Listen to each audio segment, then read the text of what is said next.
No bell? Okay.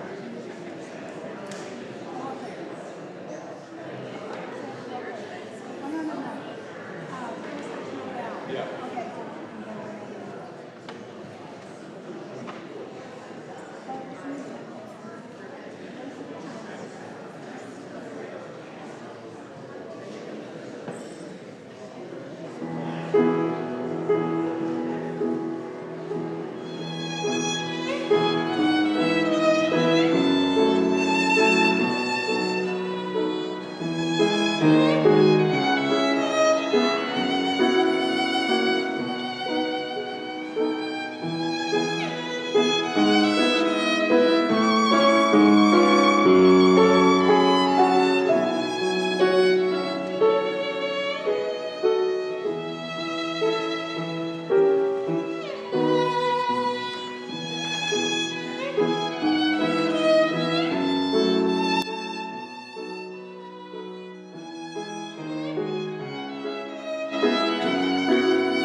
Welcome, welcome. My name is Alex Gaiutza, and I am your worship associate today.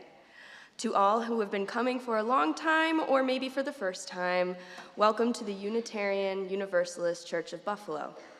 We are blessed to be here together, and I am certainly blessed to be with everyone today. This is really good. We acknowledge that the land upon which we meet rests on the traditional territories of the Haudenosaunee people, the original nations of this land who continue to call for justice and self-determination. We do have a few additional announcements this morning. I hope everyone was able to see the announcements up on our board. But along with those, we just want to remind people that there is a reflection session after church in the Alliance Room. There's more information about that on the e-blast. Also, if you haven't seen the new ornaments, our UUCB ornaments, they look great, and we're really excited to have them. If you're interested in them, you can see Bobby Withrow after the service. Will you be out there? Yes. Great. There's also a grief group today at noon in the Marge Gardner room, and that's next to the kitchen. All are welcome. And one more announcement. Today, our nursery is closed because our childcare provider wasn't able to come today. So babies are more than welcome to stay with us through the service, and we are happy to have them. So with that, let's take a moment to greet our neighbors. Take a moment to say hello to someone you may know or may not know, or if you would like to observe what it looks like, you can stay.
Thank you so much. Thanks for having me. There's more to come.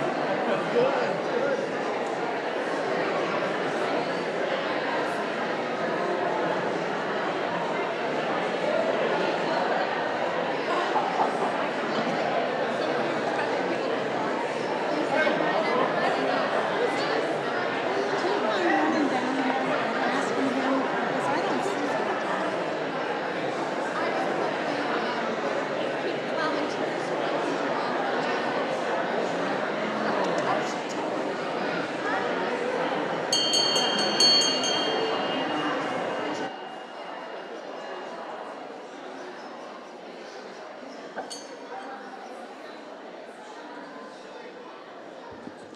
Good morning.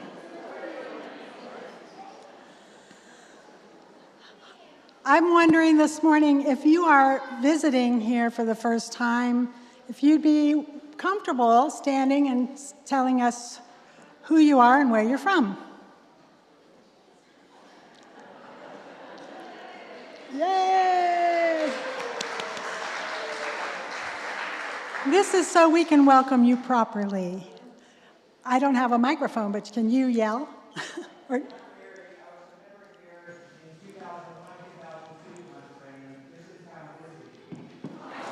welcome.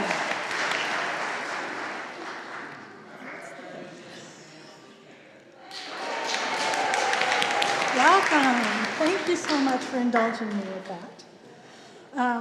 I'm Reverend Cathy Harrington, and I'm very excited to have Shanfan Liu here playing the violin. He lives across the hall from me. I told Martha, I said, there's a violinist who lives across the hall from me. She said, oh, do you know his name? I said, no, but I think he plays with the Buffalo Symphony. And she said, tell him Martha said hi. Anyway, I was tempted to put a folding chair outside your door so I could just sit there in the afternoons while you're practicing.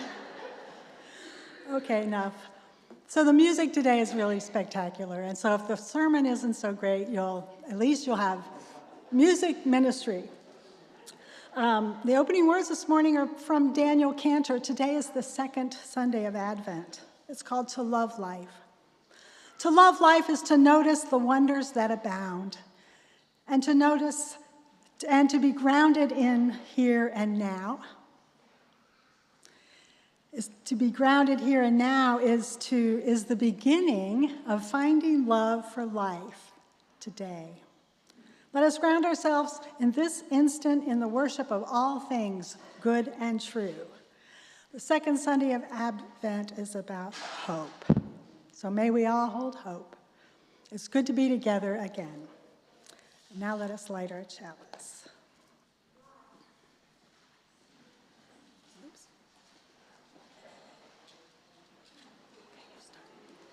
Please stand as you are willing or able, and join us in our chalice lighting words, which are printed in your order of service. We gather in loving community, inspiring one another to transform ourselves to create a more just and compassionate world.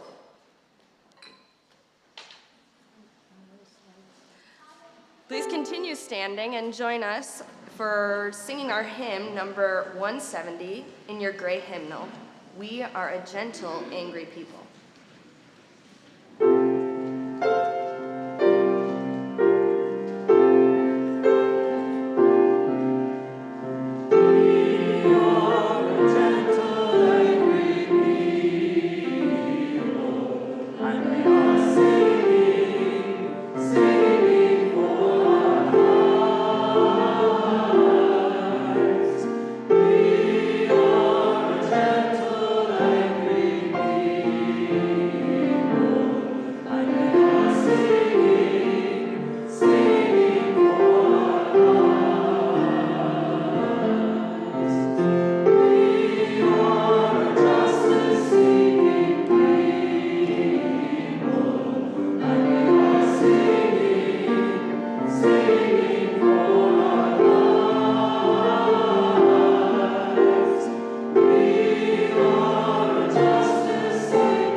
So now it's time for the story for all ages. The children, the young at heart, and anyone who can get up off the floor is welcome to join me for the story.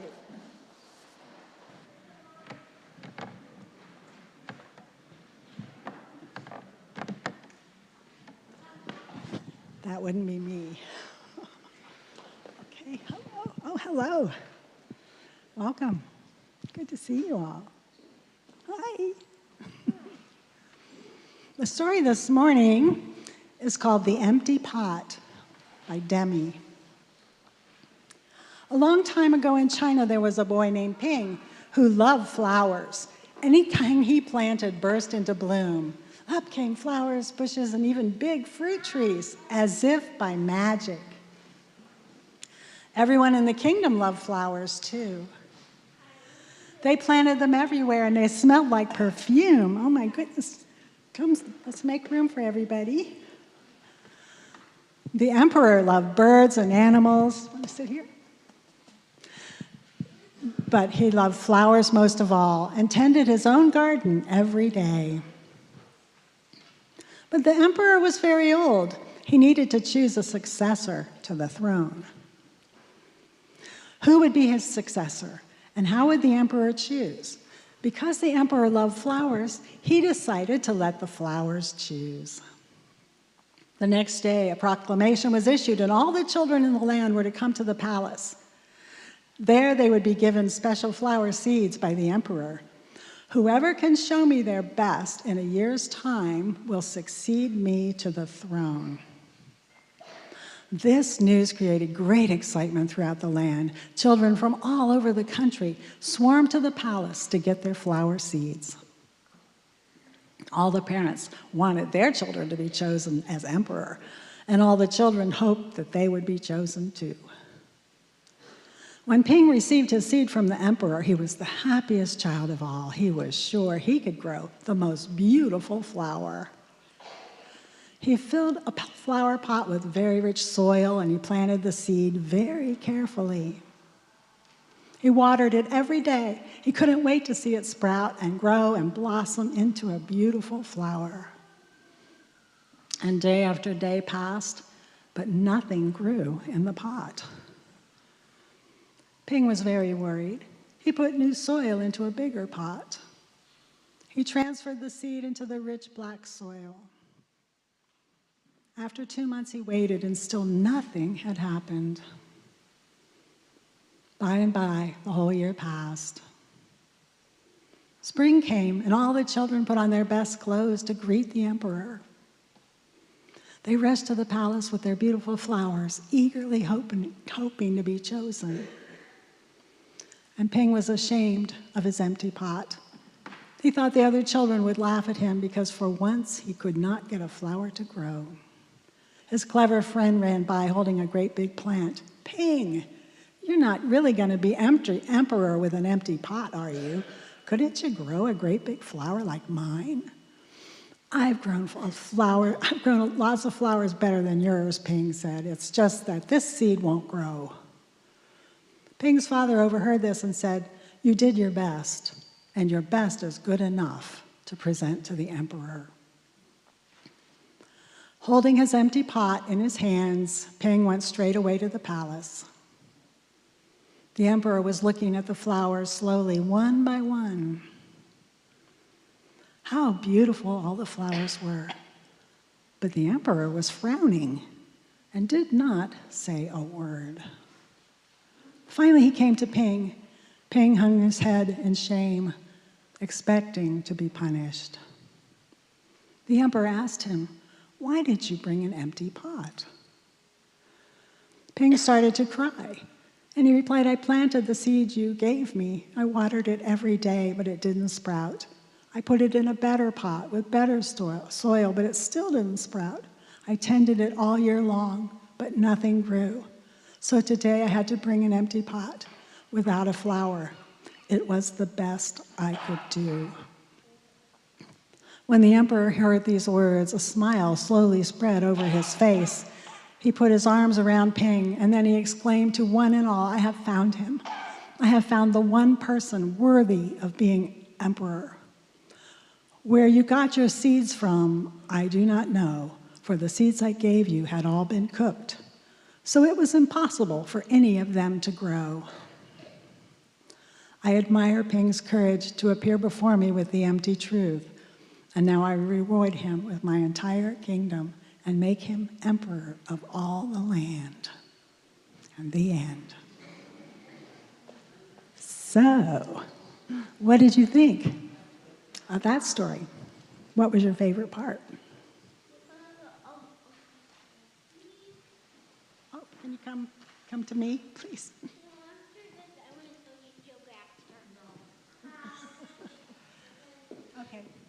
actually like all of it. Oh, And how do you make the chicken cross the road? How do you make the chicken cross the road? what about the chicken that crossed the road? Because All right, so thank you. Oh, thank you. I didn't like any of it. I loved all of it.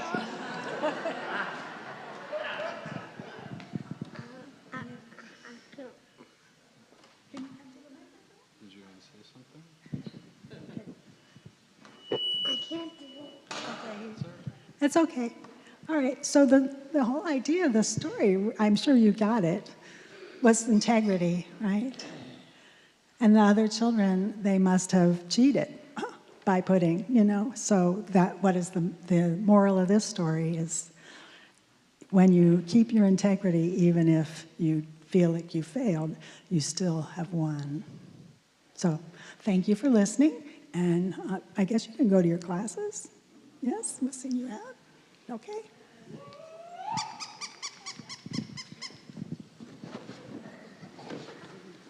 Let's sing the children out with the words printed in your order of service.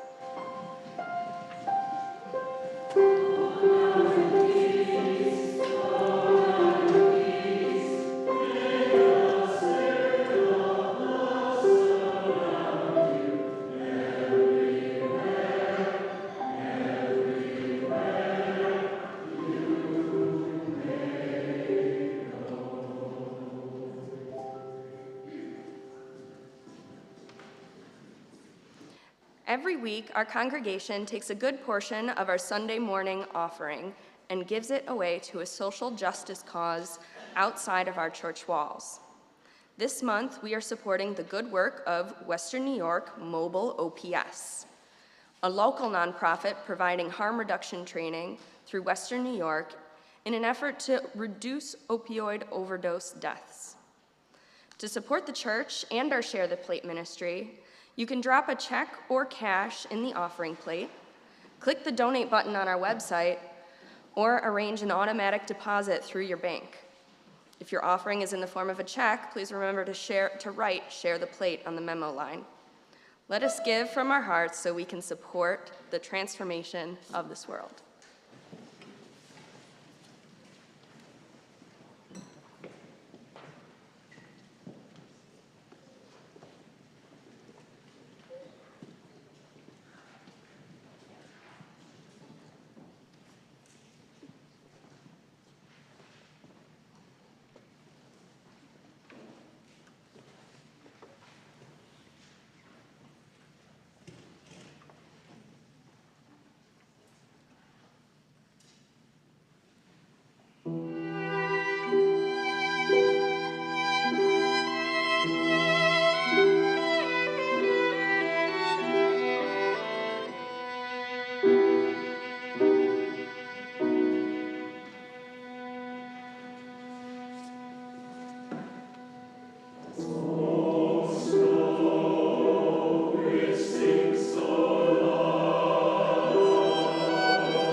In the center of our service and in the center of our lives, let us pause to honor the silences of the world. Let us open our hearts to the place of quiet, the soft, gentle coming of love. We'll start this morning's quiet time with a prayer for renewal. Spirit of life, both within us and around us, be present to our collective yearning for renewal in this moment. Life has become super lifey these days, with the demands and pressures of jobs and roles, the tugs of the hearts of people and places we miss and long for. The ways that when too much is asked of us and we crumble just a little bit more each day under the weight of it all. With soul-crushing, devastating news and updates from around the world and in our own communities, and the loved ones in our lives hurting and struggling, and the ways that we are hurting and struggling. Spirit of life, we pause to acknowledge the many challenges of life and send love and care within and without to the world.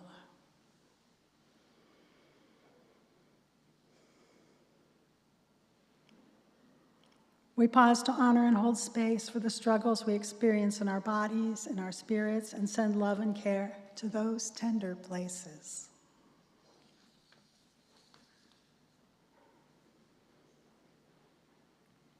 We pause to receive the abundant mystery and grace, the power of love that is greater than ourselves to heal and nourish us.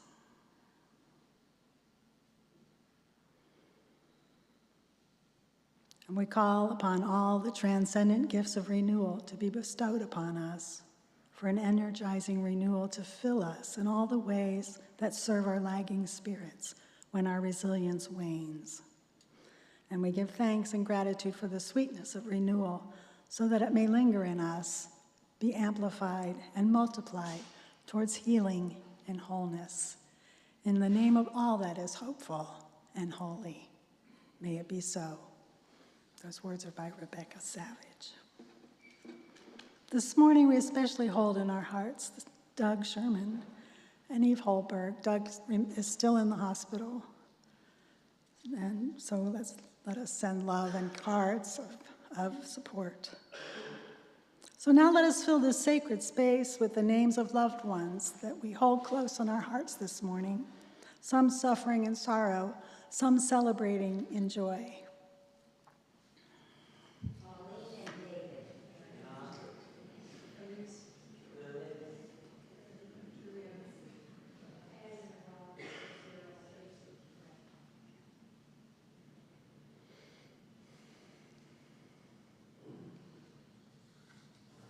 May they feel our embrace.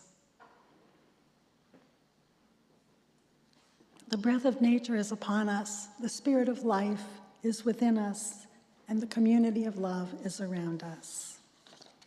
So be it, blessed be, and let the church say, Amen.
For our reading today, we have two Buddhist stories. First one goes like this. There is a story about two Buddhist monks, an old master and his young student. There had been a heavy rain one night, and the next day they approached what had been a tiny creek the day before. They found that it had grown into a small river, over 2 feet deep and flowing fairly fast. Standing by the edge of the new river was a young woman. She clearly wanted to cross to the other side, but was very frail and was unlikely to survive the swift current. The young student looked away from her, for this order of monks had sworn strict vows against ever talking with or touching a woman. And the young monk had learned his lessons quite well. The older monk, however, walked over to the young woman and asked if she would like help crossing the river. The astonished woman nodded yes, surprised that the old monk would acknowledge her.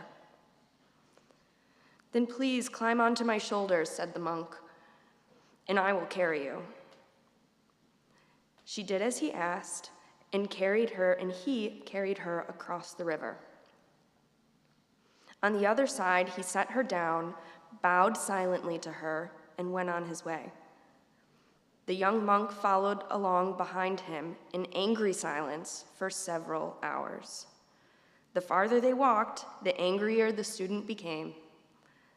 At last, he could not control himself any longer, confronted his teacher with his bottled-up fury. He said, "How could you?" he screamed at the master. "Your vows, your training, your teachings. How could you talk to that woman? How could you touch her? How could you, in the name of all the powers, how could you carry her across that river?" The old master looked into the angry face of his student and at last said quietly, "My young friend, I set that woman down 3 hours ago. Are you still carrying her?" Our second story is called A Personification of Difficulty. In the spiritual community that G.I. Gurdjieff led in France was an old man who was the personification of difficulty. He was irritable, messy, fighting with everyone, and unwilling to clean up or help at all. No one got along with him. Finally, after many frustrating months of trying to stay with the group, the old man left for Paris. Gurdjieff followed him and tried to convince him to return. But it had been too hard, and the man said no. At last, Gurdjieff offered the man a very big monthly stipend if he returned. How could he possibly refuse? When he returned, everyone was aghast, and on hearing that he was being paid while the others were being charged, the community was up in arms. Gurdjieff called them together, and after hearing their complaints, he laughed and he explained. "This man is like yeast for bread," he said. "Without him here, you would never really learn about anger, irritability, patience, compassion. That is why you pay me, and that is why I hire him."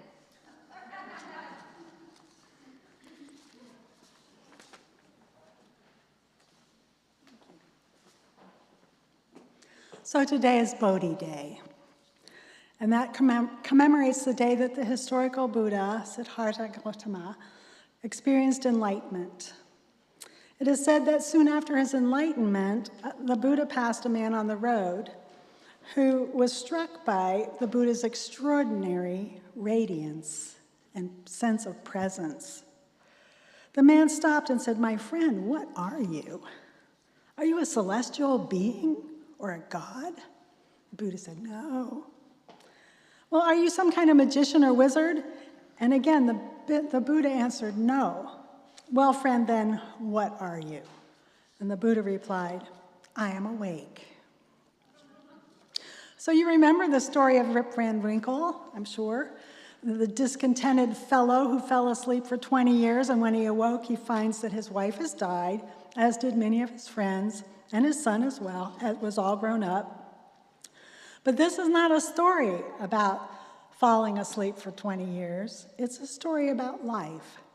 It's a story about remaining fully present and taking time to be, lest you wake up one day and find that life has passed you by. So as we pause today to honor Bodhi Day, perhaps we can take time to ask ourselves, what is my life about? And how do I want to live my values within it? The answers to these questions can only become clearer if we begin to practice mindfulness, mindful living, living fully in the moment no matter what life throws at us. What is true with bingo, you know, the game of bingo, is true in life. You must be present to win. Zen master Bernie Glassman wrote this in his book, Instructions to the Cook, a Zen master's lessons for living a life that matters. He said that silent meditation is powerful. Once when he was speaking with an interfaith group preparing resolutions for the UN, Bernie suggested that all the members of the group set aside 1 minute of silence for a silent meditation for peace at noon. He said, "Can you imagine the whole world stopping for 1 minute? It is my conviction that if the whole world were to sit still for 1 minute, it would do more for the cause of peace than 10 years of negotiation." In November of 2011, I had the privilege of accompanying Roshi Bernie and over 100 people from around the world on a bearing witness retreat at the Nazi extermination camps in Auschwitz, Birkenau, at Krakow, Poland.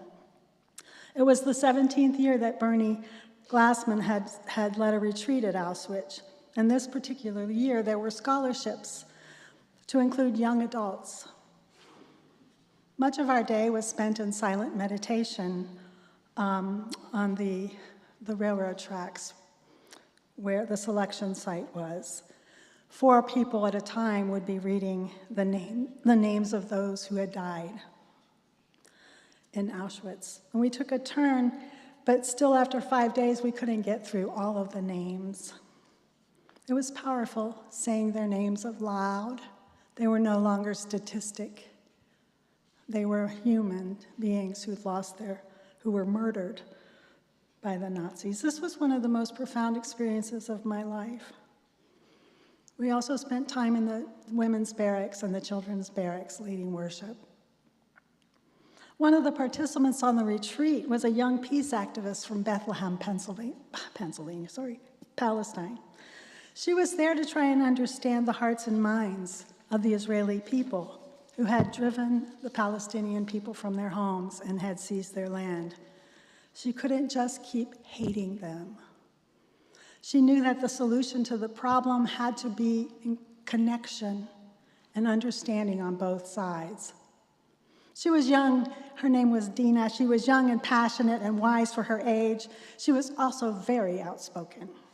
Each day, after spending several hours sitting in the railroad tracks beneath the guard towers, the barbed wire fences, and the train car that served as a memorial to the selection site, where thousands of Jews, gypsies, and others were chosen for immediate death in the gas chambers or work duty. Those who were chosen for work were fed only about 300 calories a day, given very little water to drink. Many died from starvation and illness. So we were given a single bowl to use the entire week while we were there, and we would eat soup. And at 1 p.m., we would walk outside the gates to eat a bowl of soup in silence. We didn't eat or drink inside the camp out of respect for those who died from inadequate food and water. When we returned in the evening, we were fed by the culinary staff at the Center for Prayer and Dialogue. Our rooms were warm and our beds were comfortable. The food was hot and nutritious and plentiful. We were hungry. Dina observed that a lot of food was taken. It was buffet style. But some of it, lots of it, was not eaten. She called it throwing food. She spoke of an American woman who took two bites out of an apple and left the rest on her plate. When Dina asked her if she was going to finish the apple, the woman replied, "Oh, that. I'm done with that." Dina was livid. Every morning at 7 a.m., we met in a small council group for reflection. Dina was in my group. When it was her turn to share, she expressed her frustration at the wastefulness she was witnessing. She told us, "It had been very difficult for me to obtain a visa to even come here. In my country, an apple is a rare delicacy. When we get to eat an apple, we appreciate it. Wasting food here is a disgrace and an insult to everyone in the world who is hungry." She was right to be angry. Americans as a whole are unconsciously wasteful. As I remember her anger, I'm inspired to do better. It's a daily practice. You can't just say you're going to do better. You have to promise yourself every day. So mindfulness is the key to a healthy life, a happy life, and a rich and full life. Thich Nhat Hanh has an apple meditation that is quite long and begins with, "The apple in your hand is the cosmos. Let's have a taste of mindfulness." And I don't know if you know this, but Thich Nhat Hanh speaks very slowly. I've read all his books. I speed read. So when I went to see him in person while I was in seminary in Berkeley, California, I was so excited because I'd read all his books. And halfway through it, I was about to die of boredom. I'm not very enlightened. I try to do better, but he spoke so slowly, and the walking meditation was... Okay, enough. They say that we preach the sermons we need to hear, and that is certainly true of me. So the meditation is quite long, and it continues until there is absolutely nothing that you do not notice about that apple and the experience of how it tastes. So we are just moving from one thing to the next in our society. Something has to give. We need to learn to be in touch with our inner selves. Tibetan Buddhist nun Pema Chodron wrote a book called Welcoming the Unwelcome. I'm reading it. I haven't finished it. But she says that we will grow in resilience as we become better at staying conscious, awake, and not losing heart. She said we will be able to remain strong in challenging conditions for the long haul. There are plenty of reasons to feel disheartened today, but the key is not to allow your emotions take you down a downward spiral. It's easier said than done, I'm sure you're thinking. But that's why they call it practice, because you have to practice to untangle the tangled up mess in which we sometimes find ourselves. Someone once, I already said that, sorry. This is one of those sermons I needed to hear. In the early texts of Buddhism, the Buddha was once asked, "The inner tangle and the outer tangle. This generation is entangled in a tangle. So who and now will untangle the tangle? Who succeeds?" And the Buddha replied, "It's up to you and me to untangle it." And so, what is tangling up in your life? I'm sure you've heard it before, but for Buddhists, the basic fact or quality of the world is not just being, as it is for Western philosophers and theologians, but it is becoming. The Buddha taught that the interrelatedness is the key to the Eightfold Path. We are not separate, but connected to one another. And in that connectedness, we are constantly changing and growing and becoming. And until we are ready to be still with our own pain and with the other pain, suffering of others, we will never be free. Koshin Paley Ellison is a Jungian psychotherapist and Zen teacher. He says that the suffering that we feel is rooted in how tangled up we are. We're tangled up by our fears. We're tangled up by our resentments and our stories about ourselves and what we tell our stories about each other. We feel controlled by our behaviors that we cannot change and thoughts that we cannot stop. We feel tangled in confusion or misperception or in the traumas that we have not yet learned how to heal. And living in a tangle, so tangled up, distorts our reality, reducing our availability to life and to others and to our truth self. The ways we seek happiness and avoid suffering is part of the tangle. We want lives infused with meaning, marked by genuine connection and aligned with what matters most. And this is the life, he says, is true pleasure. The other side of true pleasure is junk pleasure. You know what that is? The ways we numb ourselves to avoid our pain. And society is encouraging us to numb ourselves. You remember after 9/11, George W. Bush told us to go shopping. Shopping is one of them. Overworking, alcohol, food, sex, television. Getting untangled is all about being present in the moment and living our lives wholeheartedly awake.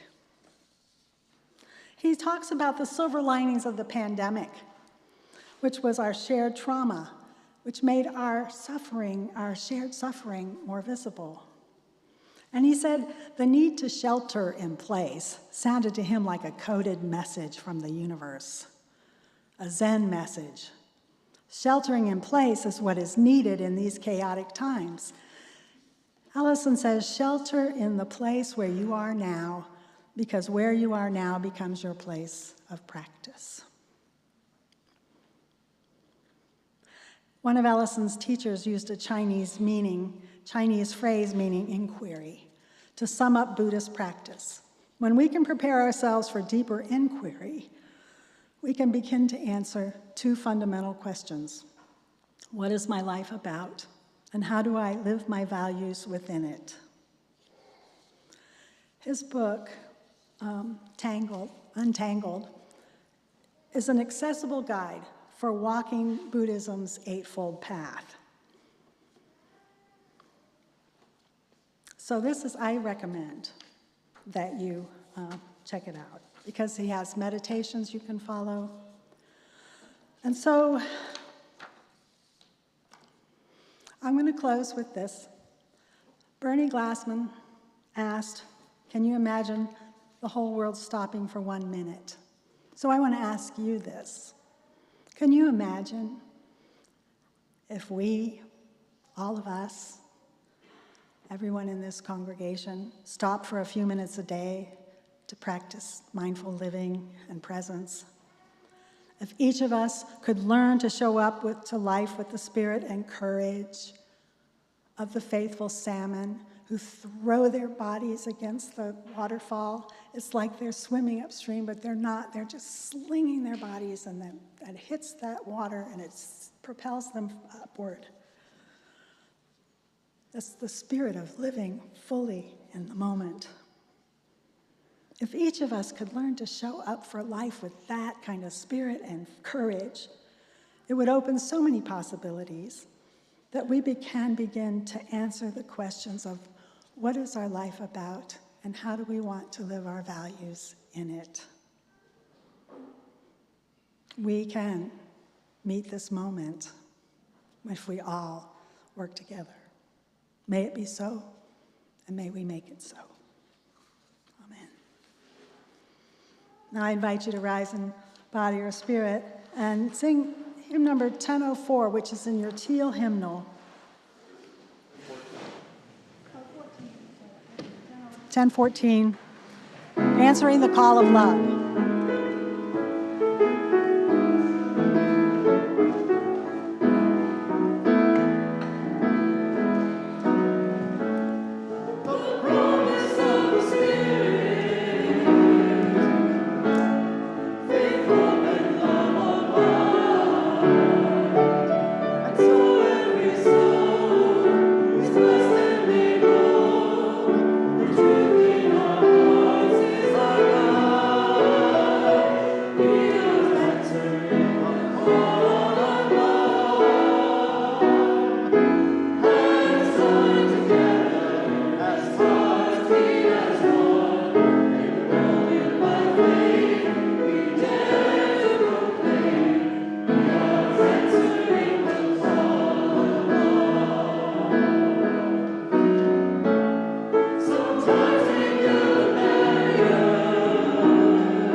Please remain standing. Please remain standing for our extinguishing. Is our thing up? They turn it off so you don't have to hear me sing. You'll find the words to extinguish the chalice with us together in your order of service. As we extinguish the flame of this chalice, may we carry its light with us into the world in the power of peace, faith, justice, and love.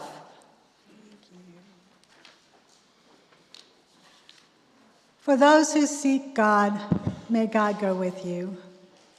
For those who embrace life, may life return your affection. And for all who seek a better path, may the way be found and the courage to take it, step by step by step. Go in peace and blessed be, and thank our musicians this morning. We are so blessed. Thank you.